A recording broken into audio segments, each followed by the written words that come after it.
ready for takeoff.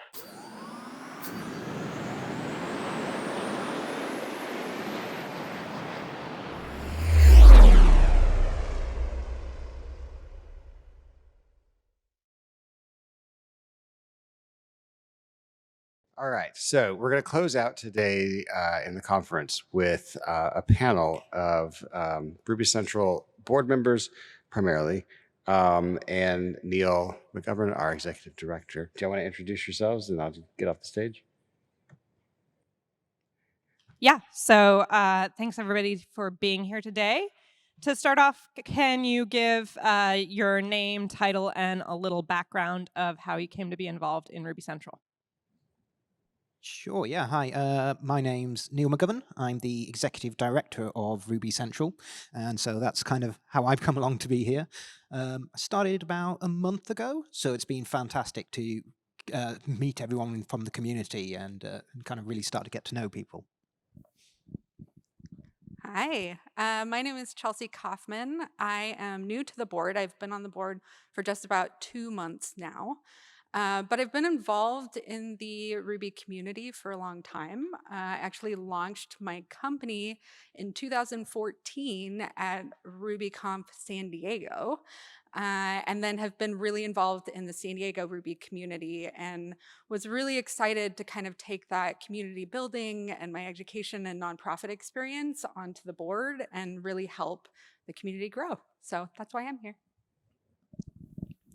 Hello, I'm Allison McMillan. I'm a VP of engineering at a company called QuotaPath, and I am currently the board president. I've been on the board, I always lose track of how many years, 3-ish, somewhere around there. And I got involved in the Ruby Central board. My first RubyConf was as a scholar in, I think, Miami. And it was just a really incredible experience. I did a lightning talk, and just as I was learning to code, I feel like I owe everything to the community. I had such amazing community support, mentors, folks that were guiding me, encouraging me, etc. And so, after being a scholar and being involved in the community for a little while, I got involved in helping to plan the Scholar Guides program.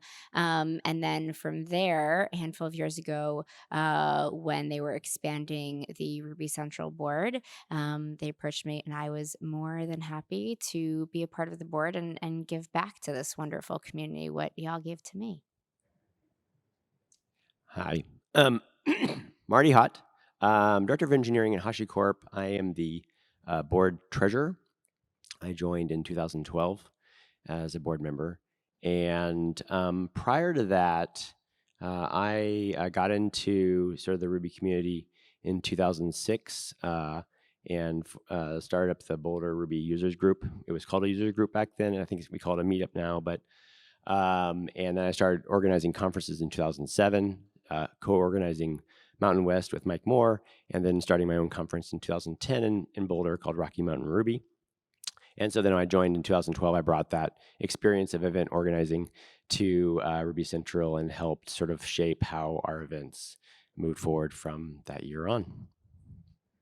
Great, thank you. And so the most visible thing that Ruby Central does is run conferences such as the one you're all attending right now.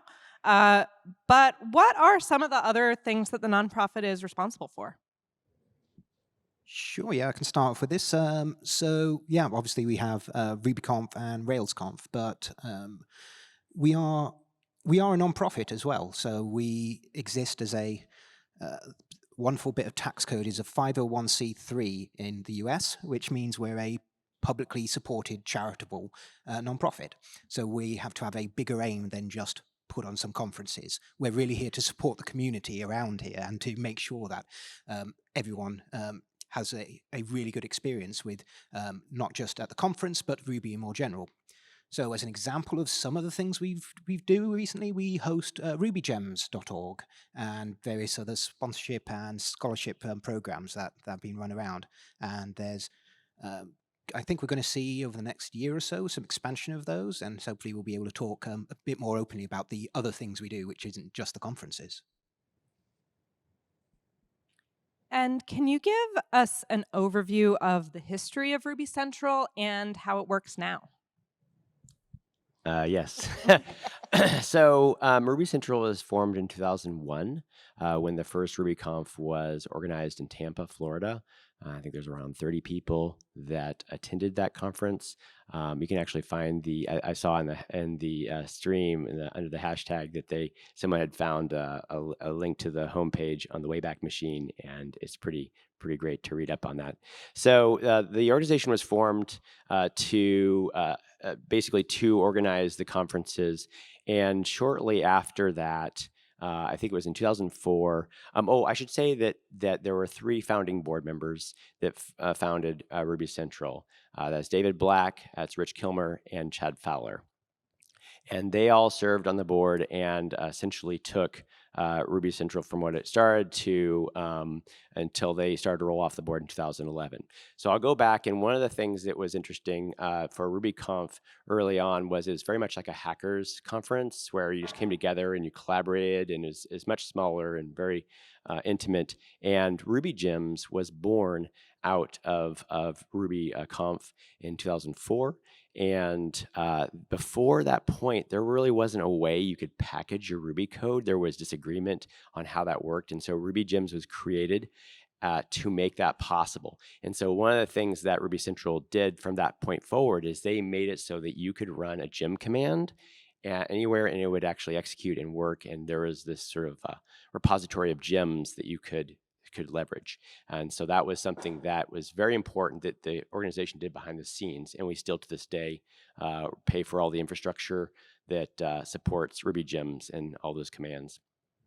So we got involved with starting RailsConf because there became so much demand once Rails came along to have a second conference, because there was only one conference originally, but it started selling out, and people couldn't get tickets to RubyConf because there was just so much demand. And so we formed up another conference in 2006, RailsConf. O'Reilly stepped in and started helping us run that conference for a while, because at that point Ruby Central wasn't they did just enough to get the event going. Things were very chill. These events were very different than they are these days.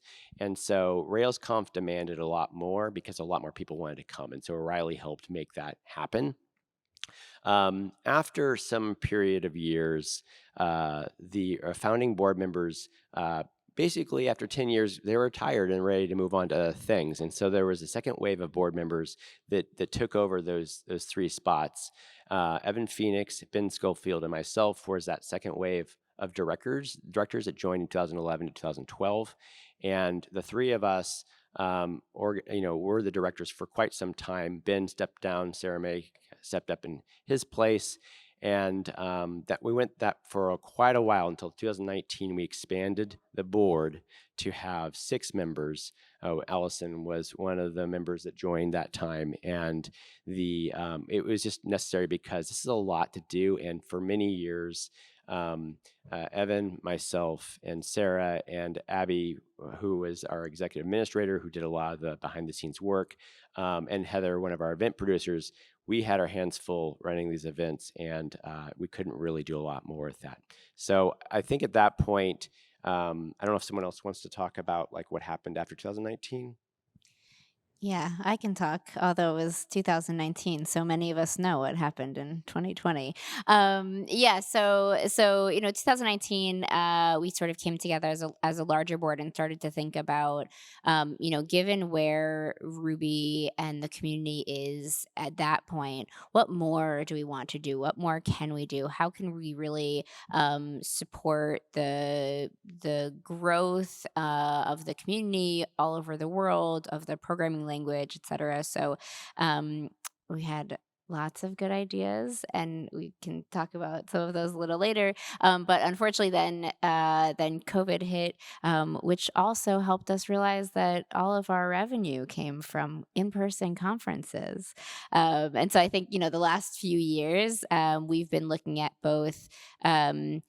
How we can continue to make sure that we support the community, and that we're supporting the initiatives that we originally had, as well as experimenting with a whole bunch of different formats. We've done virtual conferences, in-person conferences, with a home conf component, live streamed, all sorts of different approaches over the last few years, and we are excited now to be in a place with Neil on board, with just where we are with COVID and just the experimenting that we've done in the last few years, that we can, I think, finally start to look forward again and focus on those really exciting ideas that we originally started to talk about in 2019.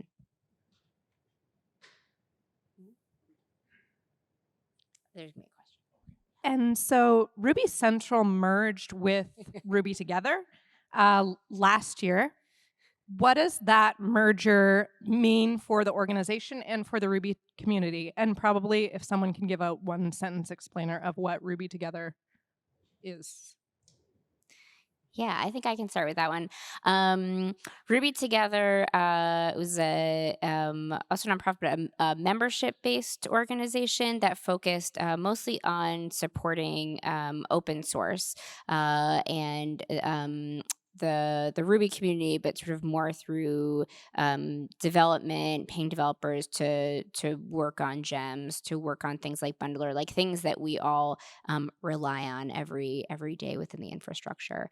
The Ruby Together merger was really awesome. We sort of came together and, basically started talking about how we are one community, and while each of the two organizations had slightly separate missions, our ultimate goals were really the same.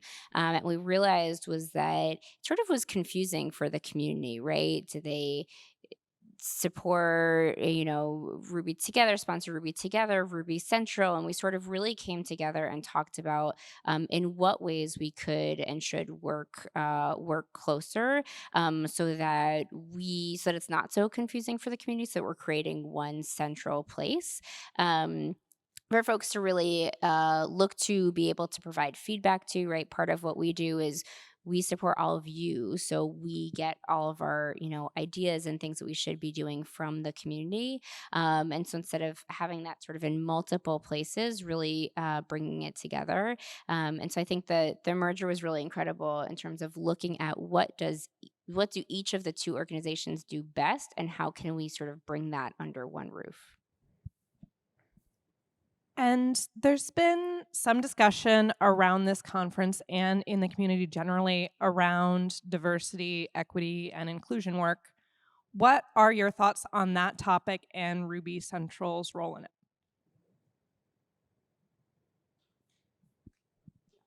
I'll take it.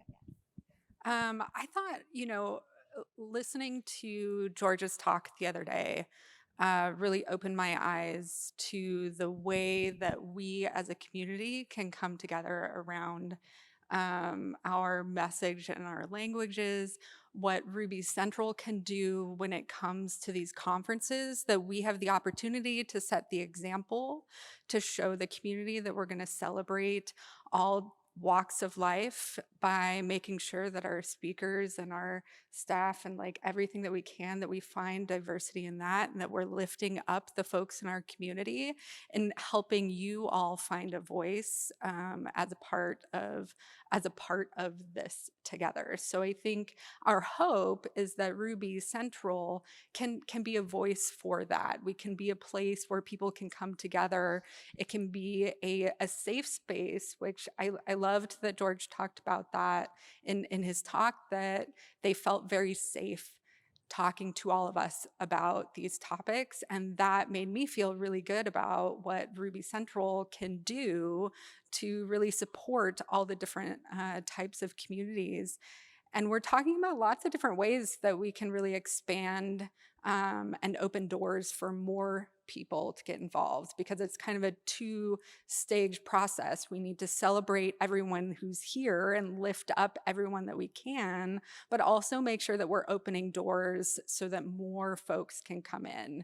And so we've been having lots of conversations about how Ruby Central in the scholars and guides, in our CFP process, and things like that, that can really just give more opportunity for even more people to be involved and give them a voice and give them a stage to talk about their own experiences and their own journey. Yeah, and for me, it's essential, right? This is absolute table stakes. This is what we have to put in place. George was saying that he just wants to be able to wash his hands using automatic washers. It's by not having those views in the room, we're doing ourselves a disservice by not creating the best products, the best software, and the best things that we can. And that's what we want to do as software engineers and people designing things. We want to make things that are good and people can use and are the best they can be. And without getting diverse voices in the room and making sure that we have things in place to make those people feel safe and want to come into the room, we're doing a disservice to ourselves and to our entire community. I think one thing that's really interesting to kind of point out is that Ruby Central has actually been doing this work for a long time. I want to say it's probably 2013 when we had a discussion about the fact that we wanted to improve diversity, not because it was the popular thing that we're supposed to do, but because we valued it intrinsically. And so we made sure our CFP app had a blind process so that we were removing bias as much as possible. We're trying to make the event as welcoming as possible. I think many of you, if not all of you, have experienced that there's a different vibe at this conference. That's not accidental. That's been intentional, and that's been that way for a long, long time. There's the phrase "Minneswan, Mats is nice, so we are nice," and that's been something that the community has had from the beginning, or before I joined. And so, as an organizing group, as a board, we have intentionally done things over the years to make that better. Many years ago, there was a discussion of, wow, should events have a code of conduct? And we were very, early on, and yes, indeed, we should. We should make it very clear, very explicit that there is a code of conduct and that we take it seriously. And so we've done that work over the years, and we continue that work. We think about, what does representation look like on stage? What are our keynote speaker composition look like? And all that. So that's something we have been doing and we will continue to do. And so this is not just we jumped on some bandwagon in the last year or two because, that's what we should be doing. And I'll just call out the obvious that looking at the stage right now, we obviously have more work to do. And what do you think is the most important thing for people to know about Ruby Central?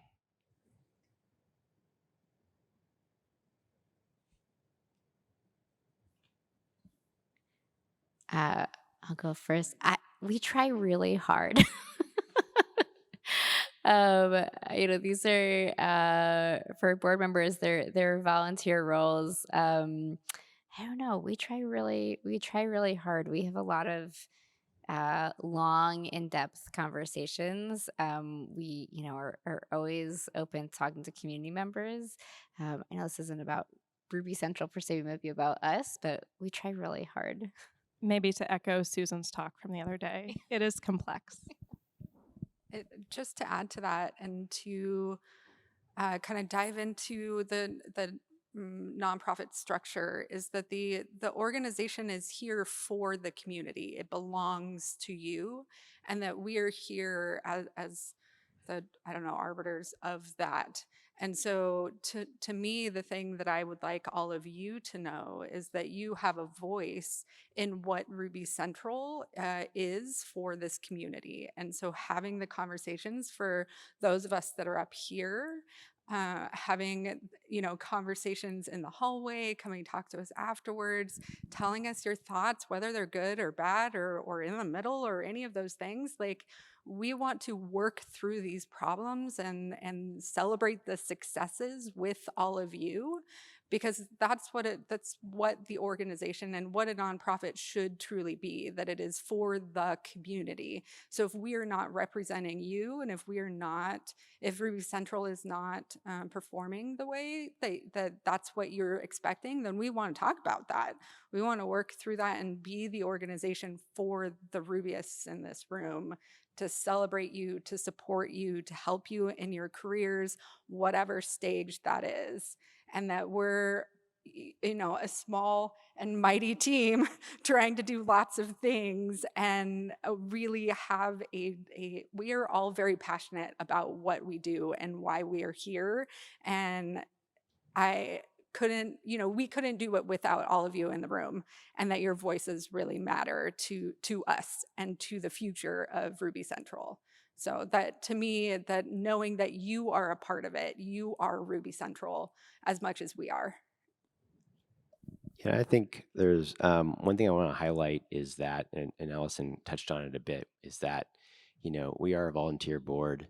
I have a full-time job. I have a family. I have a lot of things that I have to do. And for many, many years, what we did was pretty much good enough. Or like we were like, this is the amount of time and space we have to do whatever it is. And there's a lot of things that sure we would have loved to have done more over the years, but like Evan and I only had so many cycles to do stuff.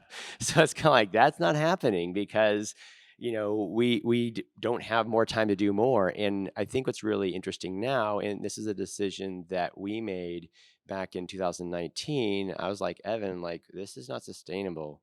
You and I are going to burn ourselves out if we don't expand and sort of mature the organization. And I think in some ways we weren't like a real nonprofit before that. We were just scrappy, like a little startup. And like the last 3.5 years or so has been this maturation process where like, let's grow up, let's be a real board, let's expand, let's make this sustainable, let's, be more intentional about the things we can do beyond RubyConf and RailsConf. Just to add to that, because you're right, Marty, that we would not be here today without all the work that all of you put in and the culture that you built in this community.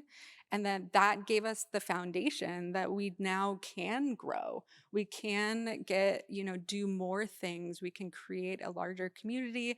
We've bringing on staff and creating that next stage of the organization. We've talked a lot about feeling like the organization is growing up. And, I bet a lot of you have been in maybe organizations that are going through those like organizational growth, and there's some growing pains along the way. And I think that one of the things to know is that we are going through a transition. The organization is currently going through a transition, and I think that's an important thing to talk about, so that you all know the stage that we're at, and that we might make some mistakes, and that's okay, and that we are here to have those conversations so that we can work through those and learn from them and just get better along the way. But I am really excited because you built such an amazing foundation and such a great community, that you have people that are coming back for years and years and years, that we get to build on that, and that's really cool. And we have a submitted question. Thank you, people who submitted questions. Regarding lack of presence in Europe, why do Ruby and Rails confs always have to be in the US? Why don't we have a dedicated official Ruby-related conference in Europe? Okay, so one of the 2019 ideas that we talked about was this was one of the things we pinpointed, that we do just a miserable job of really connecting to the Ruby community outside of the US. We talked about a variety of ideas, like maybe having like a committee of advisors from, around the world that has sort of a board member who's a point person, so that we make sure that we're serving those communities.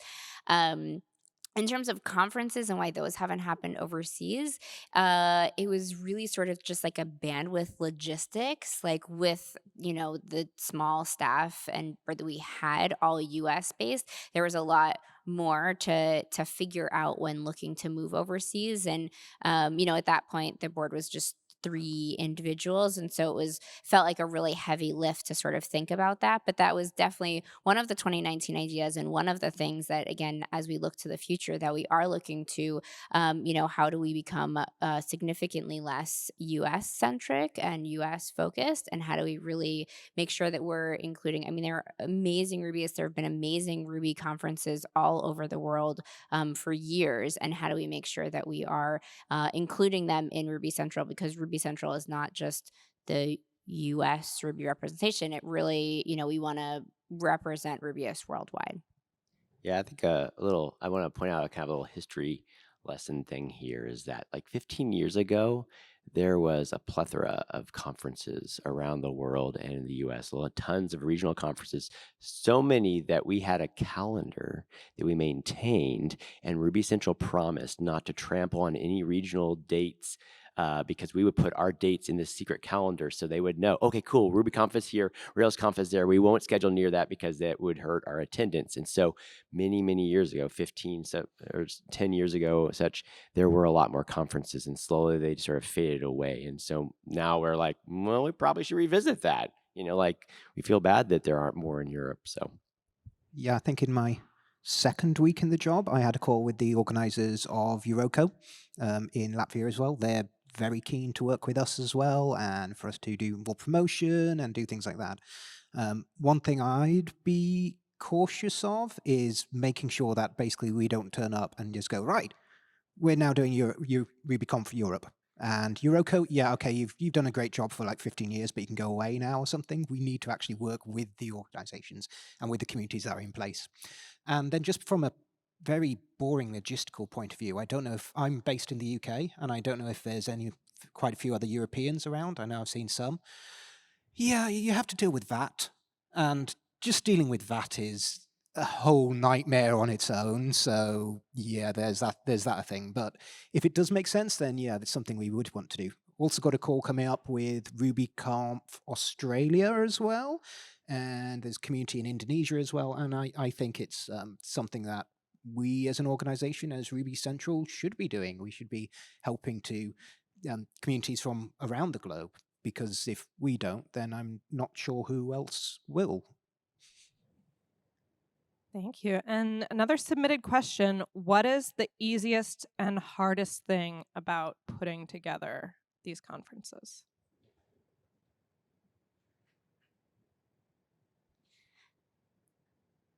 Okay, so this is maybe both the easiest and the hardest thing.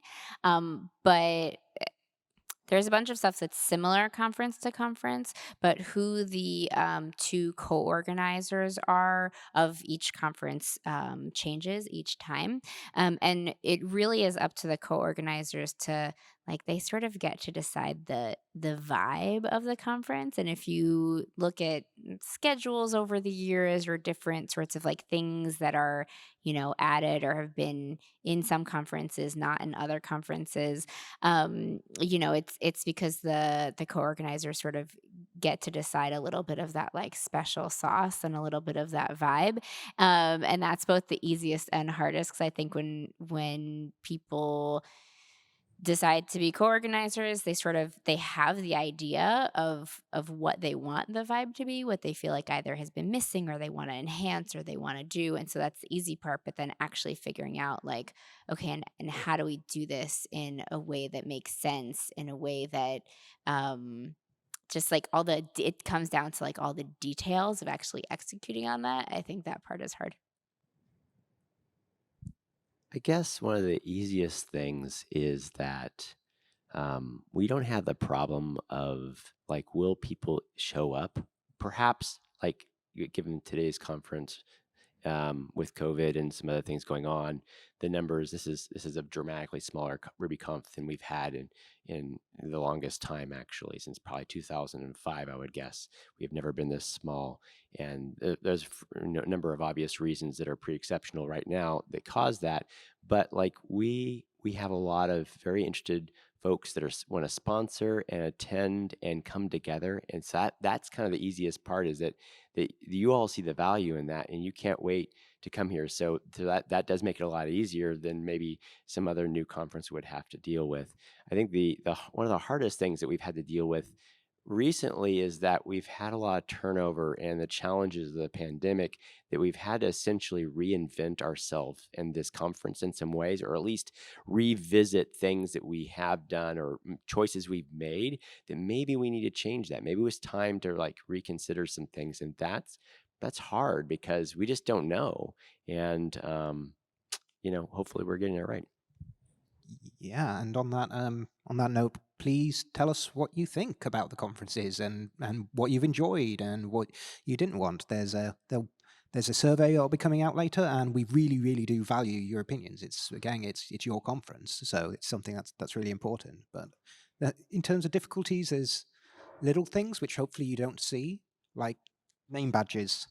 We arrived, and the printing company, who we used for ages, who were going to print name badges, decided that they just didn't want to do that, and so didn't print them and didn't send them to us. And so it's like, we don't have any name badges, or the extra box of T-shirts which was left at a warehouse somewhere in the northeast. So there's small little things that we try and run around and kind of fix. So there's a lot of stuff like that. I was going to say that's the one of the things that makes conference organizing and running much easier for us is our incredible staff, and mainly Shantia. Here she is. Woo!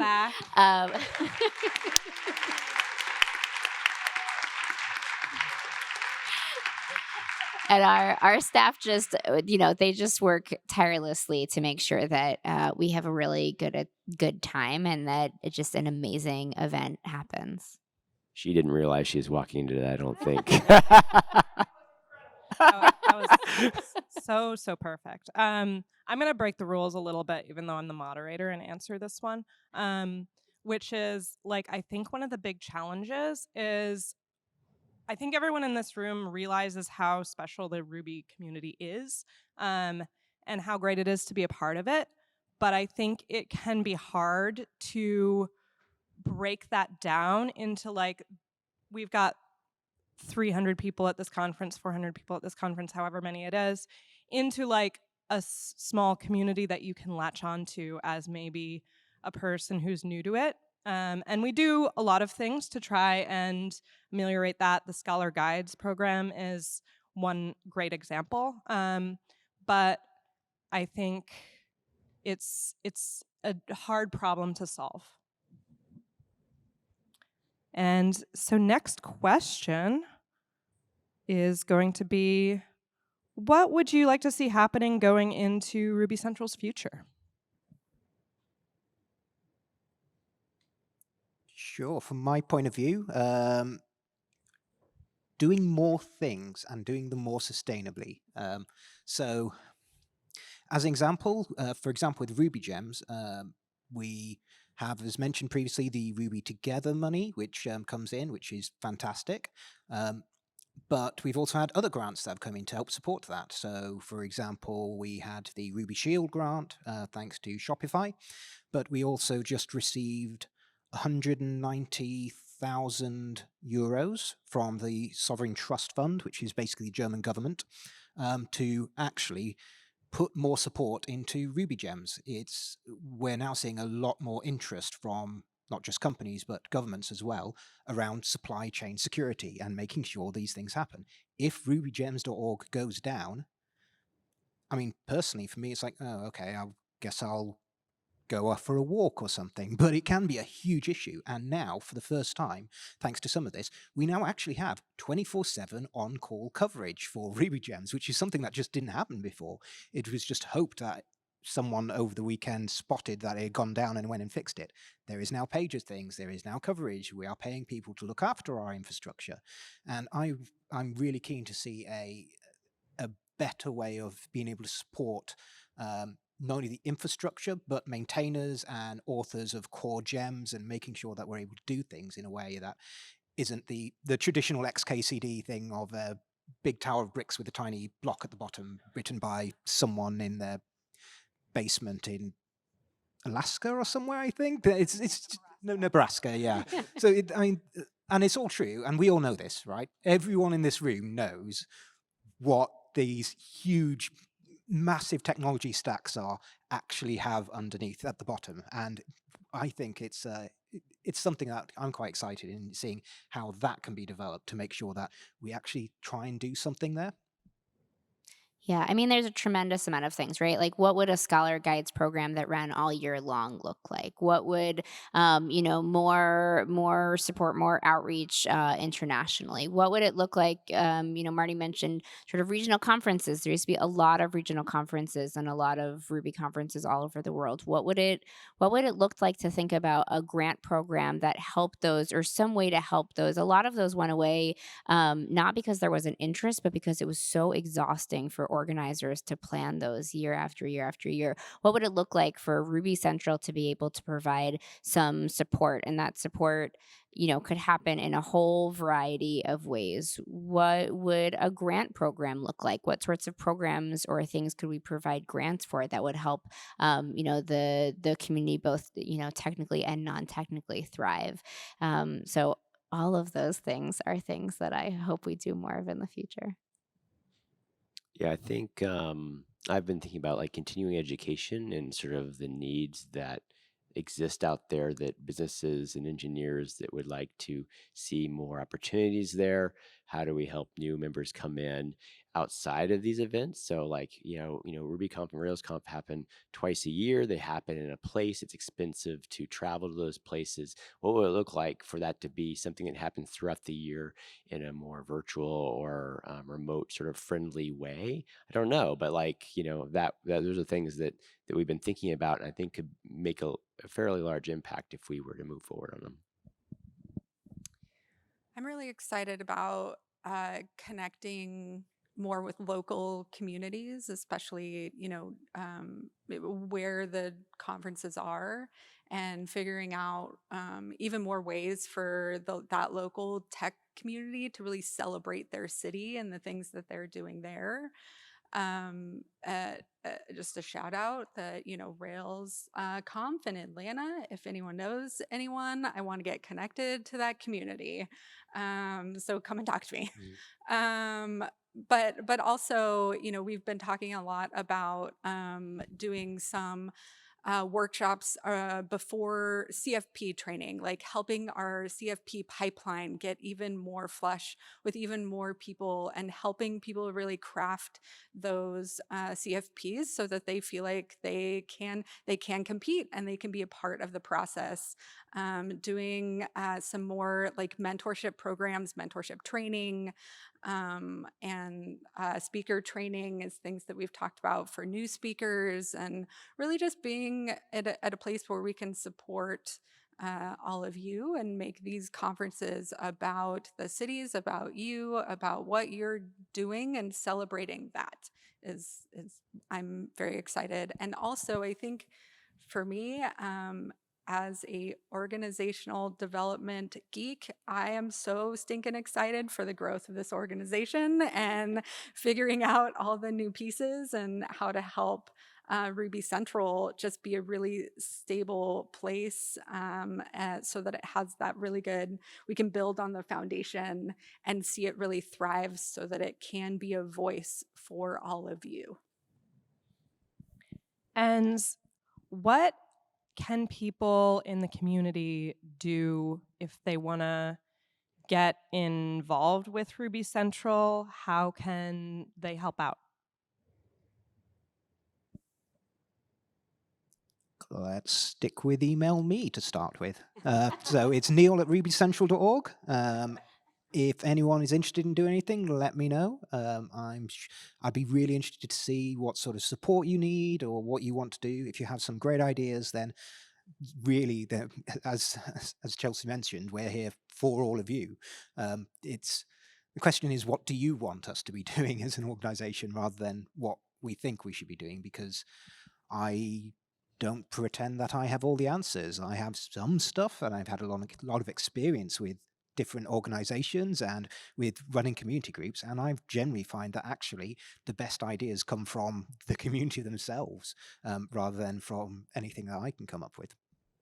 So fill out your survey because that will help us hear from you. That's an easy way for us to kind of hear the ins and outs and the things, maybe where the holes are, but maybe even the things that are like, this was my favorite part, please don't take it away. Those are the kinds of things that we're looking for. I'm one of the co-chairs for RailsConf in Atlanta. So if you're excited about that and want to talk to me about that, please come and talk to me. I'm happy to listen and take volunteers and hang out and see what we can do. Yeah, I think we've been looking at sort of developing more of a committee process to like working groups that focus on certain aspects of what we do. So, for example, if you're really interested in how we sort of maintain our open source projects, how we grow those, if you want to get into the event organizing aspects, our Guides and Scholars program, there are ways that you can contribute some of your time by getting involved. If you're curious about those, I think you can reach out to Neil. I think is a pretty good place to start, and we can sort of go from there. Okay, and we're almost done. So our last question is going to be another submitted question. Thank you again for submitted questions. It is, we all know how much the Ruby community loves karaoke.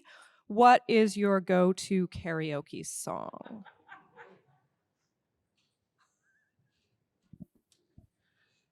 I can be obscure because I'm British. It's great. Rather than mine, I'll tell you what my mum's favorite karaoke song is of about a month ago. So when I explained that I'd got this new job and I was going to work for Ruby, there's this song by the Kaiser Chiefs called Ruby, Ruby, Ruby, Ruby. And so every single time now, she goes, hey, Neil, how's your work at Ruby, Ruby, Ruby, Ruby? It's like, oh, thanks, Mum. Thanks for that. But yeah. Oh gosh, I feel like I didn't get this question ahead of time. Sorry. I think I prefer karaoke in a group, and so I would go for more of the I don't know, Queen songs, the Bohemian Rhapsodies, that like everyone's gonna do it with you so that you're not up there by yourself. I also do not have a go-to song, but it's probably something, I don't know, Britney Spears, Spice Girls. Those are like always good go-tos. You can never go wrong there. Yeah, I'm not a big karaoke guy, so I don't know if I have one, but I'll go with Chelsea's answer that I probably would do some sort of group singing, like Queen or I don't know. I mean the popular stuff. I feel like this is the feedback that we're going to get, that the Ruby Central board needs to do more karaoke. That's probably that's fair.